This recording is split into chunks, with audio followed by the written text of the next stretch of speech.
Don't miss our unboxing build of the new AT-ST. Spiky bits. Welcome back, Hobby Maniacs. I'm Baer, and today we are unboxing and building one of the biggest models for Star Wars Legion, the AT-ST Scout Walker, Chicken Walker, whatever you want to call it. Our box came a little bit damaged inside of a ginormous package of goodies from FFG, but that's okay. It's still good to go. I already checked it. Nothing's broken. It has survived. This isn't the Forest Moon of Endor, I suppose. So the kit, $49.95 from FFG. It's going to come with 3 unique weapon options. There's a concussion grenade launcher, a blaster cannon here, and a mortar launcher.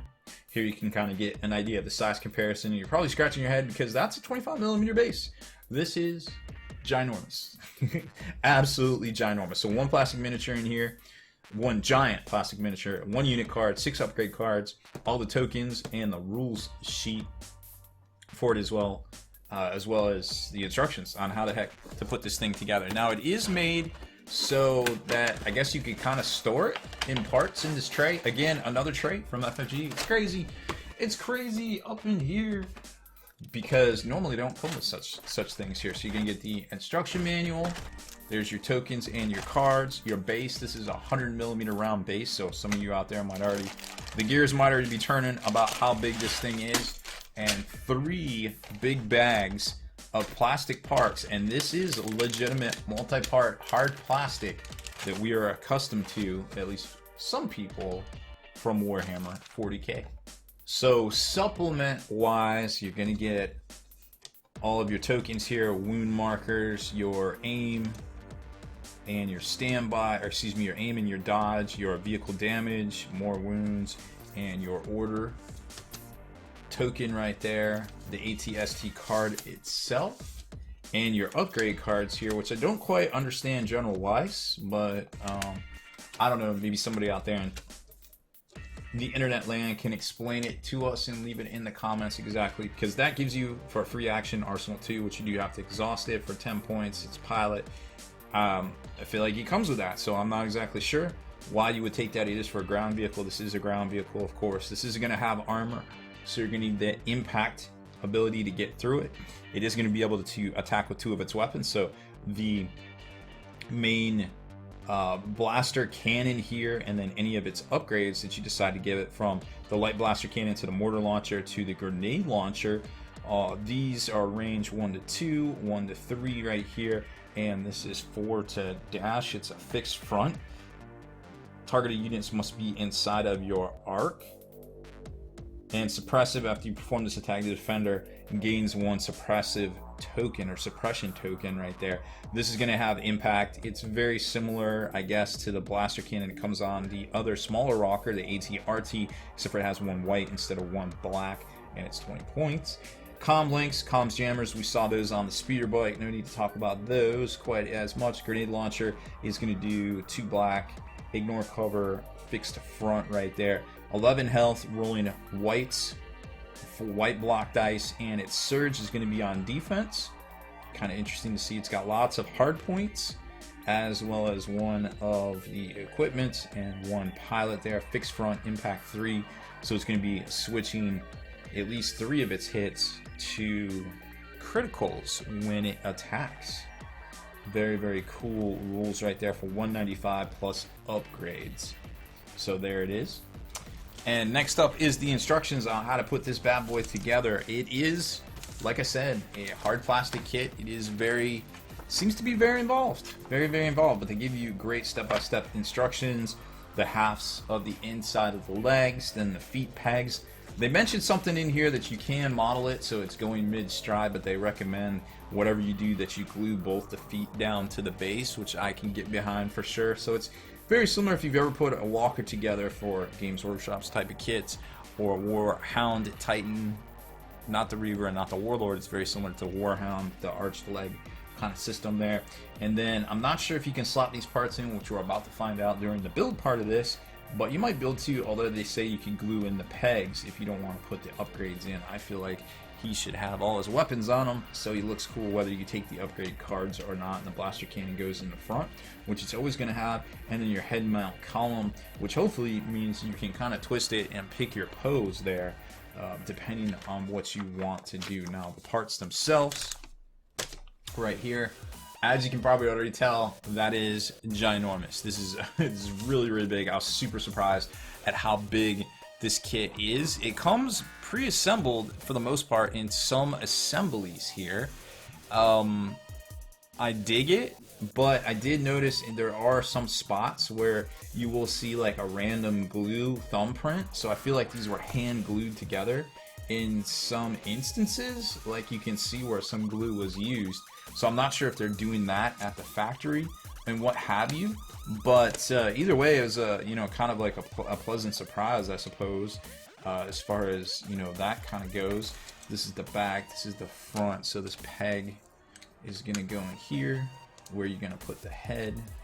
So it does look like you can kind of position things a bit.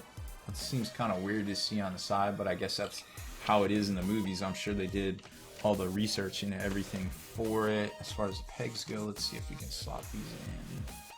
So it seems like you can just slot them in and they're just there, but the only thing you would have to glue on is the mortar launcher right up there. So let's get to gluing, build this bad boy up, and see just how big it really is. Oh my goodness, I cannot think of a more fun miniature that I've assembled ever than the Scout Walker. Holy cow, this thing was super fun and super easy to put together. It almost reminded me of a Gundam. The only thing I really glued down was the feet to the little pegs right here. Everything else is literally snap fit together except for maybe this back plate and the little neck joint thing. But all of it can be complete. I mean, it's all posable. Like this thing, literally, you can just walk it along. You can set it down on the template however you want. You can deassemble it and put it back in its tray. I would recommend gluing the feet to the base, but then it would pretty much fold up and stick in here. Like, I mean, it's just, this thing is super fun. Like we figured out, these come in and out. The head comes off like this for easy storage, so you can pull all these things off. It all turns. Like everything is just so cool on this thing. It didn't have hardly any flash. Or, you know, mold lines, whatever you want to call it, out there, and it's really, really very well detailed. I mean, look at all these hoses and stuff just hanging on to here, and all these different things. Like, wow, it was such. I mean, eventually you're gonna want to glue it down and get a pose, kind of figure out where you want it to be. But for the most part, I mean, after you prime this model with a little spray primer, and you can see some of our how to paint tutorials on the channel here on how to paint your stormtroopers and such. You can, the tolerances here would be great, and it would just be very easy to just kind of have it so that it just moves no matter what, even when it's painted. This is a very, very cool model. Now, just to give you an idea of how big this is compared to some of the other models, here's our Vader. Here's Vader. Look how big it is compared to Vader. I can't even fit it on screen. It's so big compared to Vader. Holy cow. Here's our speeder bike that we painted up. And we got a tutorial on how to do this here on the channel. We haven't completely finished detailing it out, but nice basic hobby tutorial here on the channel as well for that, hopefully by now. I would imagine, like I said, this is a 100mm base right here that it goes on. Wow, I'm just so, I mean, I have not seen a better priced $50 miniature in a very, very, very long time. Now let's see how this compares size-wise to some of the other models out there for a different game system you might be more familiar with. So there he is, the AT-ST Scout Walker, and appearing also for Imperials, but maybe in a different game, is another walker that you may be a little bit more familiar with, at least here on this channel. And as you can see, this Scout Walker towers over the Imperial Knight, which is kind of crazy when you think about it. This kit, $140. This kit, $50. Very cool stuff. And here's another big walker. Boom. The previously mighty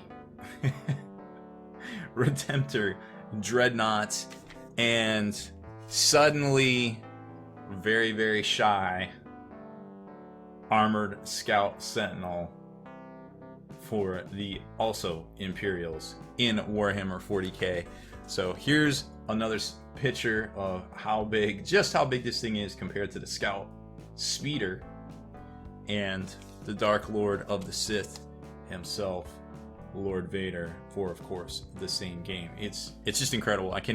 I was blown away by how cool this kit really is for $50, and the fact that you can have up to 3 of these in your army for Star Wars Legion.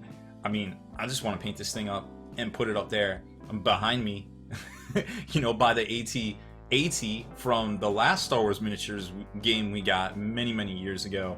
This thing is just cool, and I cannot say enough good things about the level of detail to just the posability of this right off the bat. So I think FFG again has a smash hit, the makings of a smash hit on their hands.